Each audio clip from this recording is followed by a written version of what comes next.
I'm still here for now, but I don't know if another storm would come. I don't know if I would still be here. If it would to wipe out my home that I'm in now.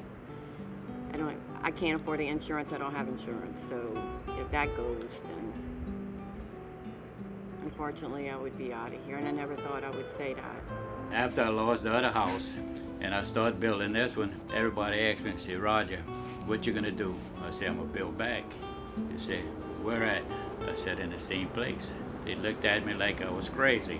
I mean, so you can't get away from one danger to move in another, another danger. Tell me a safe place and I'll go. There's no such thing as a safe place.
The mighty Mississippi.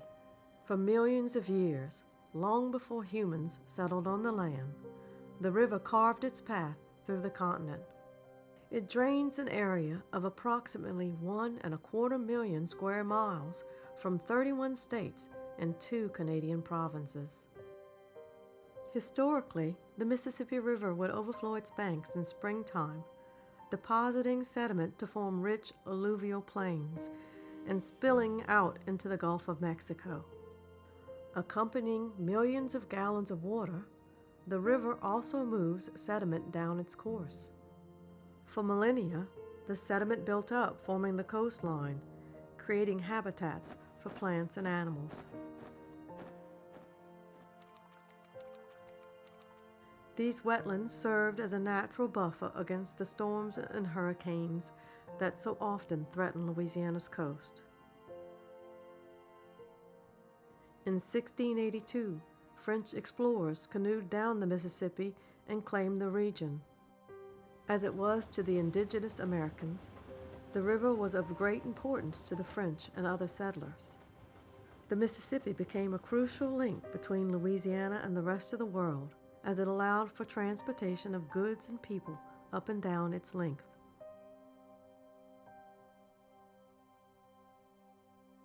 The wetlands formed by the river provided a home for an abundance of species of plants and animals. It became a home for immigrants who developed a culture as unique as the landscape, including people like Zachariah Loop, an idol within his community.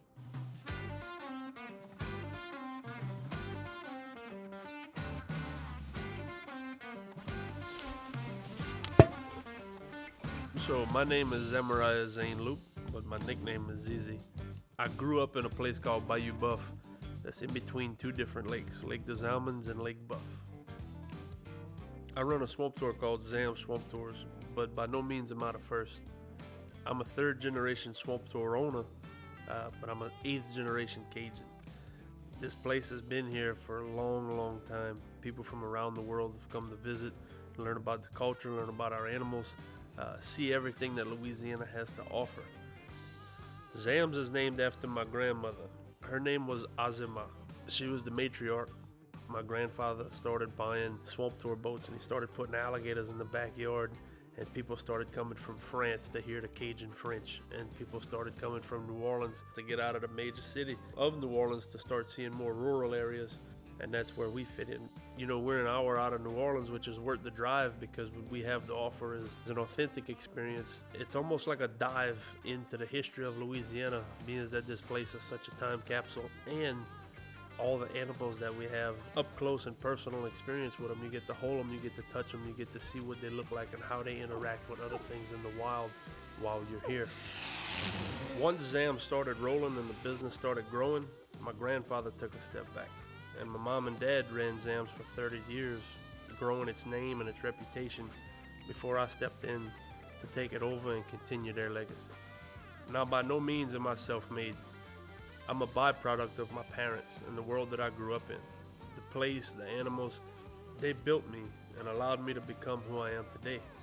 To be a man with a voice, able to speak up for all the animals in the wetlands who don't have that chance. My domain, my kingdom, is a lot smaller than the oceans that we have, but it's what I get out of bed for every morning. The wetlands of Louisiana is not just a pretty backdrop for pictures or postcards for you to send to your friends. It's a place for us to hunt and fish and get together and love family. They play a very vital role in the health of our economy and our environment. Our wetlands, they act as a natural filter.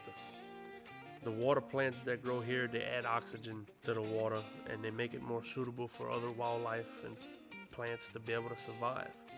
They also reduce the risk of floods and hurricanes. They provide shelter and homes for countless species of wildlife, from fish and crustaceans to birds and mammals, all the way to the alligators. Coastal erosion is happening all around us, all over our coasts, all over our wetlands. The first place hurricanes hit is a place called Grand Isle. That's our first line of defense for these big storms. Grand Isle is a beautiful place. It's essentially a barrier island located off the coast of Louisiana. The barrier island acts as a natural buffer against the power the Gulf of Mexico constantly brings in. It helps to reduce the impact of storm surges and waves on the mainland. However, Grand Isle's importance in protecting Louisiana's coast is increasingly under pressure, and it's a huge threat. The island is slowly washing away, and it's because of a combination of natural erosion and human activities. And it's not just me that sees this. Reporters have been telling the same story for years. They've been trying to tell the world what we've been facing for so long. I started covering news in 1983, and one day, a few years before Katrina, so this would have been 2001, 2002, before they built the new bridge to Port Fourchon, the big elevated bridge, I was in a news car and I was going over the old drawbridge at Leeville, and the photographer grew up in Houma, and he said, when I was a kid, this was land. I thought to myself, wait a minute, in 1983, there was a pretty good amount of land still here between Leeville and Grand Isle. And it's basically open water now. And I think that really left an impression on me because we had done all these coastal stories, but that was one of the moments, one of those pivotal moments when it wasn't just a theory or some old timer telling you, yeah, we're losing the coast. It was there before your eyes. And I think that's part of what's happened to Grand Isle is it's up against the Gulf of Mexico, it's up against the sea, but on the other side of the island, on the bay side, there's so much more water than there used to be, and that can come at them the other way. It was in 2020, and it was the New York Times list of the 52 places, I think it was, that you must visit. And one of them was Grand Isle.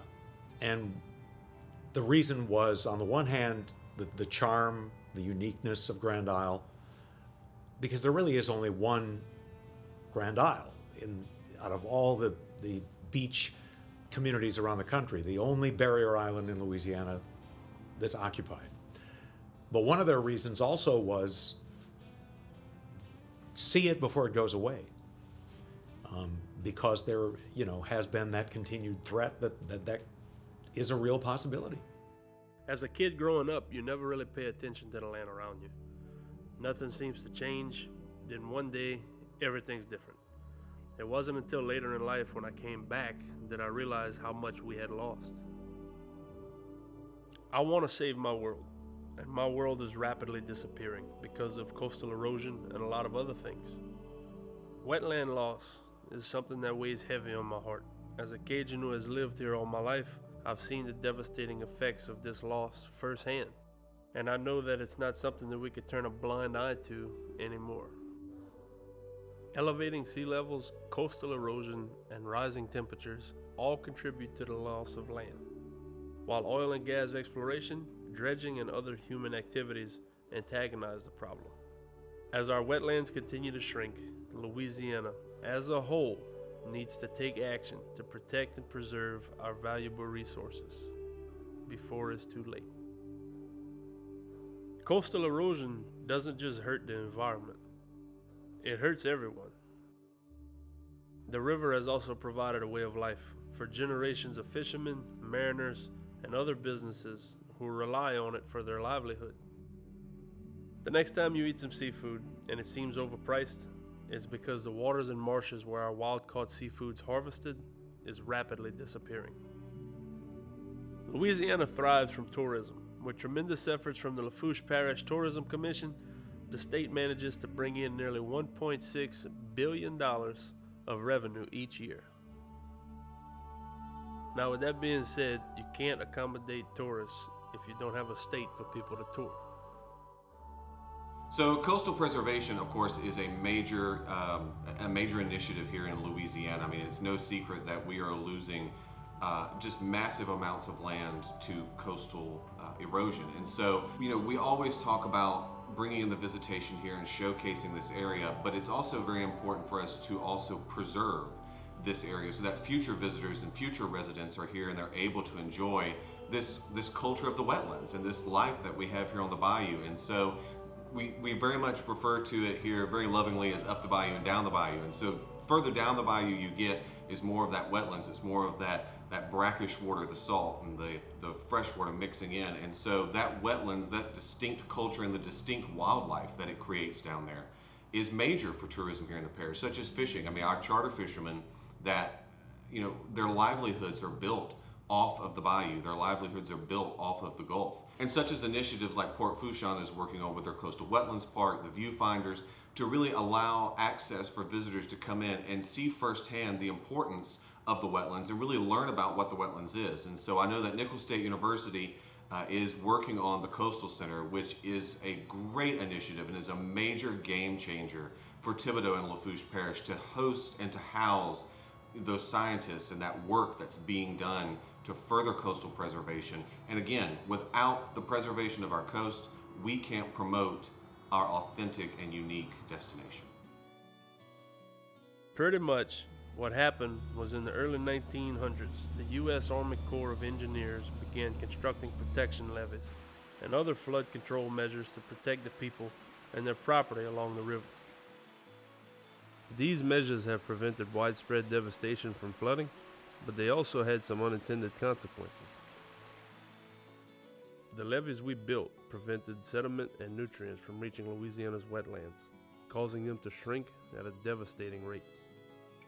Hurricanes, they just really, they're an exclamation point in our issue with losing land in Louisiana. We continue to lose land. We've been losing land since about 1860, but it really started a fast rate of loss in the 1930s. Two things happened. We became very good at levee building along the Mississippi River and not allowing floods to take place. Now the floods used to flood farmland, kill animals, a few people die, we get these major floods. We've learned to control that flood, but that's also what built South Louisiana. So the rate of building was taken away, so we see this loss, and we'll continue to have loss into the foreseeable future. But the trick is we need to decide, and we've been doing that, what are the areas that are worth saving or cost effective to save. And that involves in every community. We can't be passive about our future. If we're gonna go into the future, we have to think about the threat of water getting closer. The Gulf of Mexico is 30 miles closer to all of us since the 1930s, everybody in South Louisiana, because of that marsh loss. And everywhere you see the tide encroach. As years ago when I was a kid, I was born in 1951, Cutoff was not a coastal community. But as I stand here today, it is a coastal community because the marsh behind my house was fresh when I was a kid. And now we have all kinds of saline and estuarine species living behind where I used to live. But we do have tools that let us keep the places we want to keep. These hurricanes, each time they hit, they take away a little bit of the natural protection, and they also eat on the man-made protection, like the levees. So now I have to build the levees higher, and I also have planned, and I've always worked on trying to do and increase the marsh that we've been losing, but it's very important. This system was designed with marsh around it, and of course the marsh has eroded, so we have plans. We've worked with Ducks Unlimited, we've worked at CPRA, the parish of Lafourche, ConocoPhillips, the big landowner. We've all worked together to make as much marsh as we can around the levee and call it a marsh buffer. That helps protect the toe of the levee, but it also provides more fish for all of us. But the big issue is this: in every community, anywhere you are, you need infrastructure, you need an economy, and you need a good environment. And when you're dealing with the land loss issue, when you're dealing with environmental problems, when you're dealing with storm problems and flood problems, the locals do a better job of compromising the three for each other to get the maximum for our community. When we do certain things, we can put more floodwaters in an area to get more sediment, but that could flood a road. Or we could build a road and it causes problems for the marsh. The problem is, the issue is in coastal Louisiana and here in South Lafourche, we plan those things together. As one guy described my job, and I agreed with what he said, my job is to keep the dry land dry and the wet land wet, and I work at that every day. Now, with the levees stopping the annual flooding, that soil gets deposited straight off the continental shelf in the Gulf of Mexico. All that brown you see, that's soil. Soil that could be repairing the wetlands, like it used to. Before, we tried to control Mother Nature. But all this in here, it was, I mean, when we say solid marsh, it's a floating marsh, but you still can walk on it. You still can bust through it with your foot and sink and stuff, but you gotta watch where you walk. But we used to hunt deer, pigs, we trap in there. And a floating marsh is good for alligators because the alligators would crawl and make a hole and go underneath the marsh.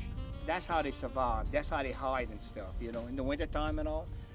But I mean, all this, I mean, people used to hunt deer here, and that's not even there no more. So we've lost a lot of marsh out here? Oh, we lost, on Clovelly Farms itself, we figured out by looking, you know, on everything, we lost 80% of our marsh.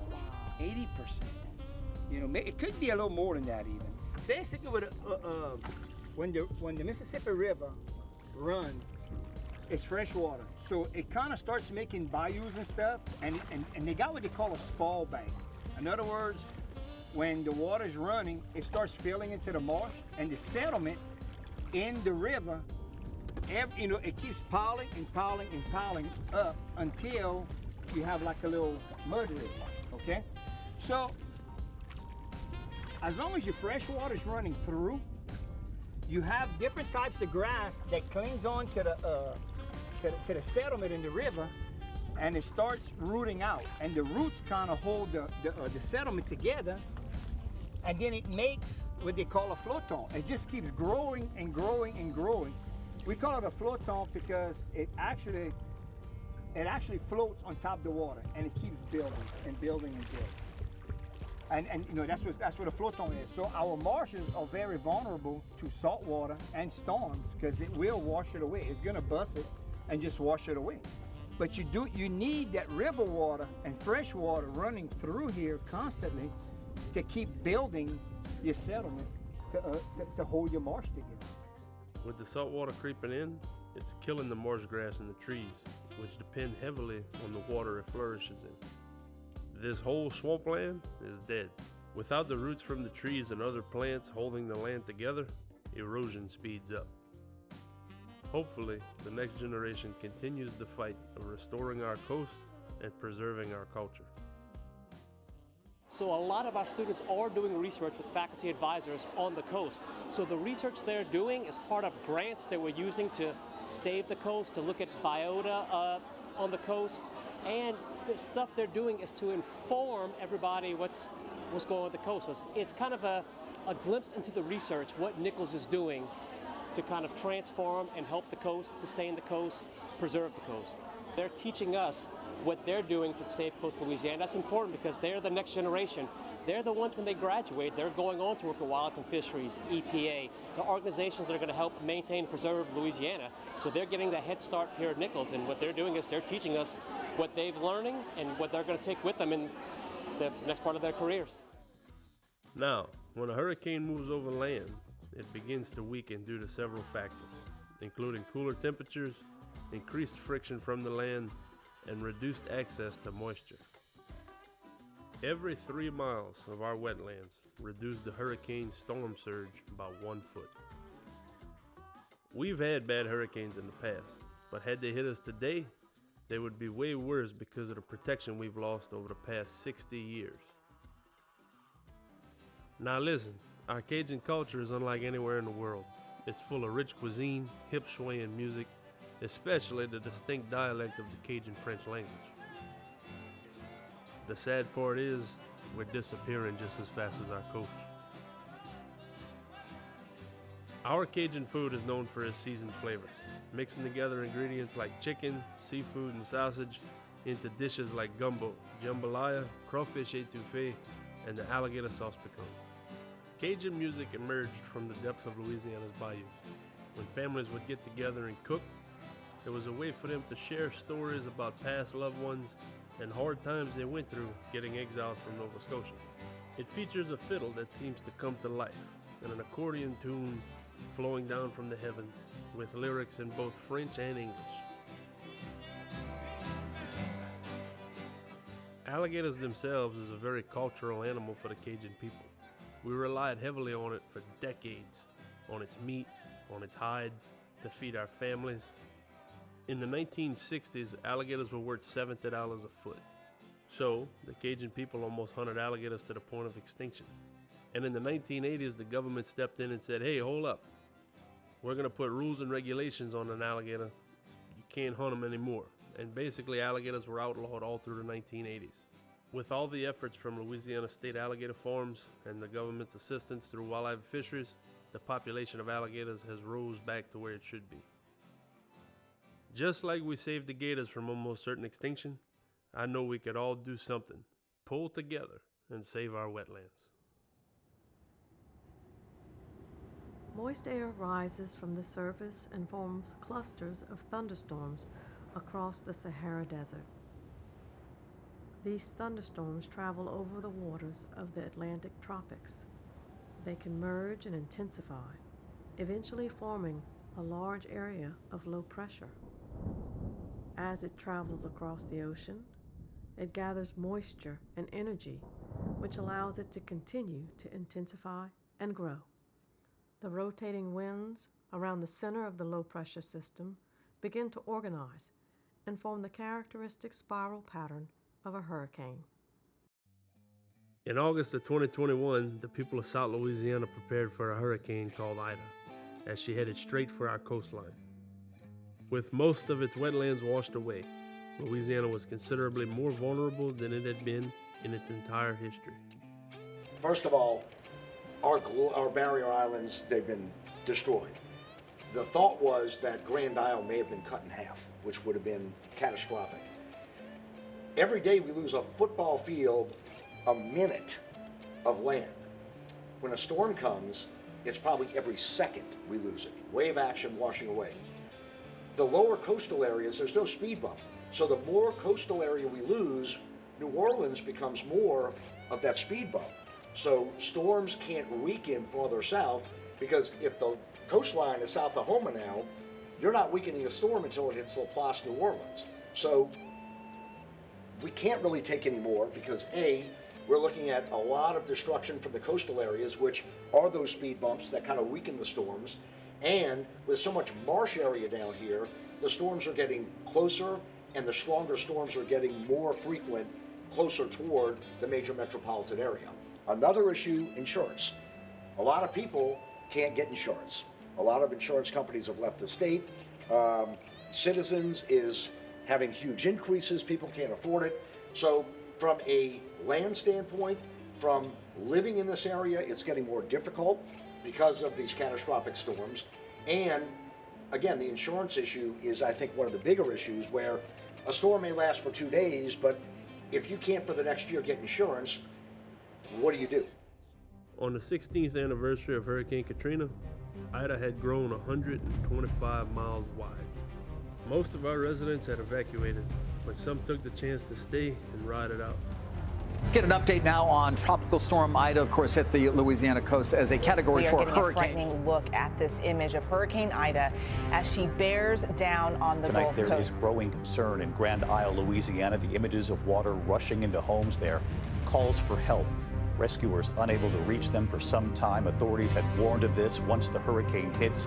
It will be putting the highest surge, the biggest life and property loss will likely happen in southeastern Louisiana.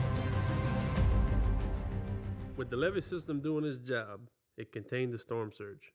But with the lack of wetlands, the power of the hurricane winds reached up to 150 miles per hour, with unofficial reports being over 170.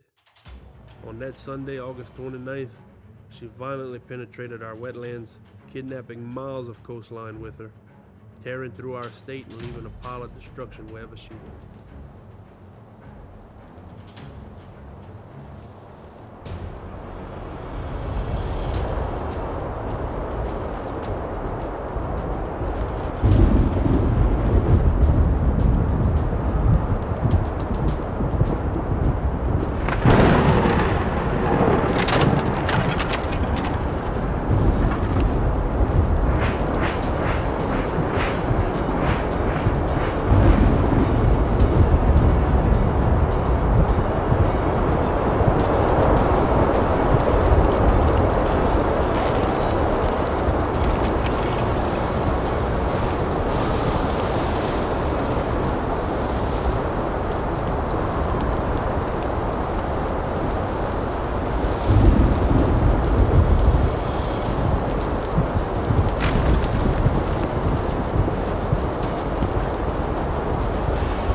So we have a new problem here, what you described as a catastrophic failure at Entergy in their transmission lines. And this power outage, we don't know how long that goes out for. I don't know what a catastrophic failure means and how long that takes to repair. But right now, Louisiana, well, certainly New Orleans is entirely dark.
Hurricane Ida was the only other storm in history to make the Mississippi River flow backwards. She took her place as the second most damaging and intense hurricane to make landfall in Louisiana. The damage she imposed on us unwillingly spread from Grand Isle throughout the Lafourche and the Terrebonne parishes. When people started to return, they found their whole world destroyed. All they worked for their whole life, gone, either underwater or completely flattened. The memories from childhood and the life they once knew, gone. For several weeks, residents were left without power and water. With homes destroyed, many were left with only the clothes on their backs and the meager possessions they had packed before the storm. Nicholls State University became the epicenter for recovery efforts. The National Guard set up a large command post. Parking lots became tent cities. Nonprofits utilized campus buildings for supply, storage, and distribution.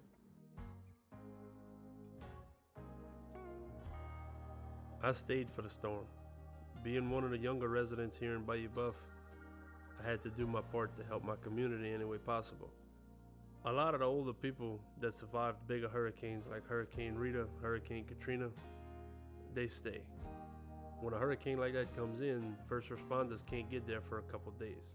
So, me and a couple other people from my community stayed to help out in the meantime. For a long time, I wished to wake up the world about the importance of erosion to our wetlands. But never did I want it to happen in the form of one of history's worst hurricanes. You can't save all of it. You can pick parts of it that are deemed to be really important because they might be a barrier island with pelicans on it, or there might be an apron along a levee in a place like Lafourche Parish, for example. But, you know, nobody really among the experts is talking anymore about saving all of coastal Louisiana. The coast has a lot of enemies. And, you know, saltwater intrusion, subsidence, the fact that the land is sinking. I think if you had to come up with one category, and really the fact that, you know, we took the levees and put the river in a straitjacket of levees has had an enormous difference. It's caused almost a geological age to unfold before our eyes. We accelerated a natural process. But I think one thing that I've learned over the years from covering the story is that you look at this issue on a map and you see it in 2 dimensions. And this is a 3-dimensional problem. We are sinking. We're sinking here in New Orleans, we're sinking on Grand Isle, we're sinking on all parts of the coast. And literally, not only are the seas coming up, but an even bigger factor so far has been the fact that we're meeting and going under the sea. But the other thing that happened in Ida that hasn't really happened in any other storm is the nature of that marsh. It was the flotant marsh, the marsh that floats, that's not really connected in all cases to the water bottom. And with a lot of coastal projects, you can go move some sand and rebuild a barrier island in a period of months. You can throw some mud out in an area, in a containment area, and plant some grass, or let the grass grow on its own, and you'll get, instant land. That's not going to happen with flotant. The hope is that if you can settle down at least part of that basin, that it will sort of rejuvenate itself. But it's an irreplaceable part of Louisiana. We talked about the coast having a lot of enemies. The latest enemy is inflation.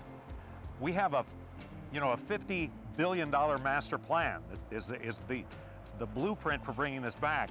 There's always been some concern that over time that cost would go up, but that cost is going up today and tomorrow, and it's a big issue. It was tough. We came back here with skid steers and excavators and started basically pushing everything into the ditches to make a pathway for the water, and then literally spent somewhere around $2 million back here with vacuum type trucks basically sucking this marsh mud that blew up. I mean, people are like, where the heck did this come from? And it was all the marsh and that floton that I talked about earlier that literally came over that flood wall that just inundated this entire area.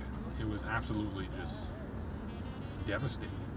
And again, luckily a lot of these homes were not, slab on grade structures. They were elevated, but you think about all that mud that went under these people's houses, and now you have to figure out, well, how are we going to get that out of there? And they're in there with shovels and backhoes and everything they can figure out to try to get it out. Terrebonne is unique. We have 13 floodgates. We have a levee system of 98 miles of levee systems, and we have quite a bit of pump stations. And we sustained very well. We had no water problems. So Terrebonne, the response, there's always things you learn after a hurricane is over with, but our EOC, the Emergency Operations Center, response was overwhelmingly very successful. All the agencies from federal, state, and local agencies worked together, and it really was a big learning curve, but everything came off without a hitch. And like anything else, there's a few things we learned that I think we can correct on. People coming back, it's just, they want to come home. And it just takes a while to get them home, so we always encourage them that we definitely the ones that were missing their homes, The state, good chance the governor came through and went through FEMA and made it happen, because it would have took longer than that to get them, you know. So the governor's been good to us and tried to put things together and work with the parish officials and the town council. It was a long road, you know, and this is not my first time. FEMA never changes. It's just the same bull, you know, just trying to get the right information to them and then get used to you, then they get rid of you, and then I gotta get somebody else to come in. So, but all in all, you know, we just constantly stay on top of things and making sure we bring our people home, you know. The storm washed away more than 100 square miles of land. We could have softened the blow, but we're learning. The bayou is our home, and it's up to us to protect it. We can't control the weather, but we can control how we respond to it. Nicholls State University is building a coastal conservation center. Students can continue researching the land at a state-of-the-art research facility. The Coastal Center will be a hub for research and education, with a mission to protect and restore the Gulf Coast and our wetlands. It will be our life jacket of hope for the Bayou region and for all those who depend on it. So for a long period of time, about 75 years, Nicholls has been doing biological assessment of environments. So we did the first loop study. We did the first assessment of shrimp and shrimp seasons off on the coast. We discovered the dead zone. So that's the sort of science that we've been doing for a long period of time. Some of that will be done at the Coastal Center. So whenever there's an environmental intervention like building a levee or building a restoration project, our folks, our faculty will come in with graduate students, with undergraduate students. Our scientists will come in, take a look at what's living there, plant, animal, and otherwise. And after the intervention, we'll assess to see how the populations of those organisms have changed. So that's called biological assessment. We're going to do that for a number of things that are being created across the coast. In addition to biological assessment, we're going to help levee districts and water districts and ports improve their facilities. There's been a long-standing relationship between Port Fourchon and Nicholls State University. Students come in very often to do work in this area, work on the coast, planting and that sort of thing. It starts with a camp that's here, that's really a biology lab here in Port Fourchon that they've been having for many years. Our Coming Out of Headlands project and the port's geotube beachhead project that we've done over the years. Biology students have come in and plant material, plant plants on top of that geotube. They've done a considerable amount of work in planting and research along with Bayou Terrebonne National Estuary Program to the north of the port on our maritime forest ridge and our mitigation area. So that relationship will continue to grow as the Coastal Center comes to fruition. Through our efforts, Louisiana is slowly recovering from these natural disasters, rebuilding homes, communities, and the natural environment. Whether it's planting thousands of acres of cypress trees and other aquatic vegetation, or using stone walls and rock jetties to prevent water from washing away islands. The bayou may have taken a hit, but it's not lost to history yet. We have the power to make a difference, to protect the bayou and preserve it for generations to come. And as the cost of Ida shows us, taking care of the environment helps take care of our economics too. Nature could be cruel, but she could be generous too. And so, renewal begins. The rebuilding of Louisiana after Hurricane Ida has been a massive undertaking, requiring the collaboration of federal and state agencies, as well as nonprofit organizations and individual citizens. While progress has been made in restoring power, repairing infrastructure, and providing support to those affected by the storm, there is still much work to be done. The perseverance and resilience of the people of Louisiana are inspiring. With ongoing support and assistance, the state and its residents will continue to recover and rebuild from this devastating natural disaster. This area of the parish was hit extremely hard from Hurricane Ida, and the people of Dulac are very resilient people, and they want to stay in this particular area. And thank goodness, because of the goodness of the Bayou Community Foundation, the Mennonites. The thing I want to get across to you is we're building 24 homes down here, and not a bit of it is government money, local, state, or federal. It's all philanthropic money that was given to and worked with the Bayou Community Foundation to put people like Ms. Pellegrin back in a home. My name is Jennifer Arman. I am Executive Director of the Bayou Community Foundation, and Bayou Community Foundation is the funding partner for this incredible Hurricane Ida housing recovery program here in Dulac. After it was settled and the storm was over, they came pick us up. We came back down to Bayou to check out our damage and stuff, and it was devastating. It was so bad. I didn't have a house left. Half was right here where I'm standing, and the other half was across the road. I've been living here for 43 years, and this is the first time I have ever had any kind of major damage for anything. Yeah, I'm very bullish on the future. I think we have a very bright future. Our freshman applications are way up for next year. We spent this year repairing our roofs, repairing our buildings. It's ongoing now. You can drive around campus and see all the construction workers on campus, but it's coming to an end and we should be ready to go in the fall. I think there was a lot of excitement. You know, we had to make a decision just not too long after the storm whether we were going to play a home football game, and we decided with first responders in our parking lot we were going to do that because we wanted to give the community hope and our students and our alumni hope. Restoring Louisiana's wetlands is crucial to preserving the state's unique culture, including its food, music, and the stories. Wetlands provide essential habitat for wildlife, supporting the fishing and the seafood industries, and protecting against storm surges and coastal erosion. By taking action to restore and protect these vital ecosystems, we can ensure future generations can enjoy the rich heritage of Louisiana and the natural beauty of its wetlands. Our work of restoration will require sustained effort and investments, but it's essential if we are to preserve this vibrant and diverse culture for years to come. By working together, we can ensure that the stories we tell today are passed on to our future offspring, along with the wetlands that have shaped and sustained our way of life for generations.